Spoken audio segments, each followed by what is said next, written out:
6:01 here on your Friday morning. Good morning to you, Kentuckiana. I'm Jim Stratman. Thanks for sticking with us here on WHAS11. Let's go ahead and bring in our meteorologist, Austin Evans, who is in studio this morning, stepping in for Matt Breland, who is out today. And Austin, we watched the rain yesterday. The rain is gone, but something else has stuck around. A whole lot of wet conditions. Austin Matthews, by the way, my favorite hockey player. Hey, there he you plays go. for the Leafs, and wow, they can't win a game, can they? No. But we got a pretty rough visibility across portions of Kentuckiana. It's not super widespread. We don't have like a dense fog advisory out or anything, but where the visibility is bad, it's pretty bad. Down to half a mile in Madison, 6 miles in Fort Knox, half a mile in E-Town, less than half a mile in Bardstown. Here in Louisville, it will depend on your location. The airport is reading 10, but that is likely to be different in different areas, low-lying areas, whatnot. So just be careful when traveling this morning. The roads are wet. Everything is wet. It's a very humid start to the day. It won't be that humid by the afternoon, but right now it is. We got fog over the Ohio River, kind of that radiation fog that we've been seeing the past few days, looking real spooky. We got temperatures right near 60, which is why we have all that fog. The dew points are also right near 60. That's the case everywhere, though the mid to upper 50s in a few locations. Here's satellite and radar. The rain, for the most part, has moved out, so we're now dealing with the fog, and going forward we got sunshine on the way, and I'm looking forward to seeing that. Highs near 80. The record high today is 78, so we'll see if we end up hitting that or breaking that record. We're forecasting 80 for a high today. We'll see if we get there. Details on more rain chances in a few minutes. Let's take a look at traffic now. On the traffic tracker, everything's been moving smoothly this Friday morning, and hopefully we can keep it that way.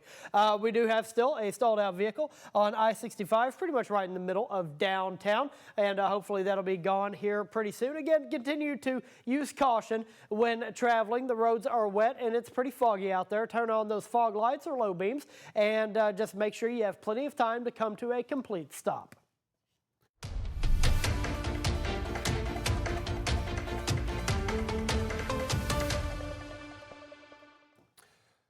Overnight, the U.S. Central Command releasing new video showing a strike targeting an Iranian drone carrier.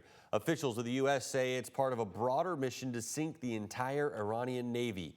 ABC News verified the U.S. and Israel have damaged or destroyed about 13 Iranian missile bases deep underground. Israel claims at least 60% of Iran's missile launchers have now been destroyed. Israel and the U.S. say they're moving into a brand new phase of the conflict. Ballistic missile attacks have decreased by 90% since day one.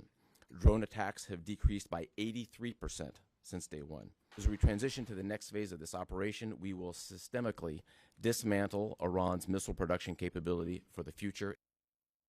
President Trump told ABC News that he does not want to face a hostile Iran. However, Iran's foreign minister is vowing to continue the fight, saying his country is not interested in negotiations.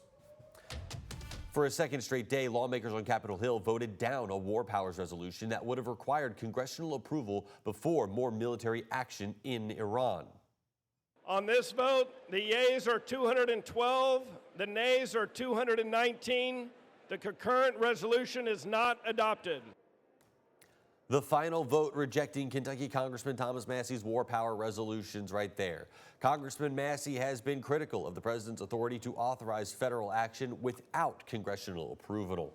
Kentucky Congressman Andy Barr, who voted against that measure yesterday, said this on the House floor. As a legal matter, the President of the United States doesn't need the permission of Congress to engage in hostilities to protect the American people. Congressman Morgan McGarvey was the only Kentucky congressman to join Massey in support of his resolution. McGarvey issuing a statement after that vote saying in part, quote, "The decision to go to war is so consequential to our founders that our founders were clear. No one person, president or king, should have that power." A similar resolution, co-sponsored by Kentucky Senator Rand Paul, failed to move forward in the Senate on Wednesday.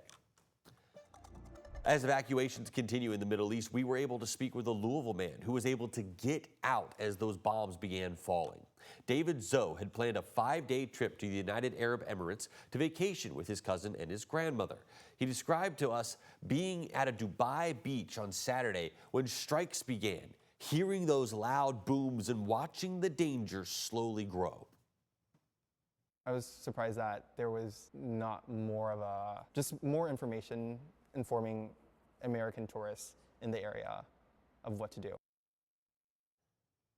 Now, Zoe said that a hotel got hit with debris. He watched that happen, and he also heard the fear in the voice of one of his friends living in the area, and those were both deciding factors for him that it was time to leave.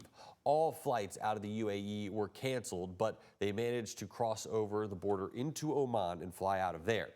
There are other tourists who are just not getting back to the United States after being stranded in the Middle East. Since the start of the conflict, more than 19,000 flights have been canceled in the region, according to the aviation company Cirium.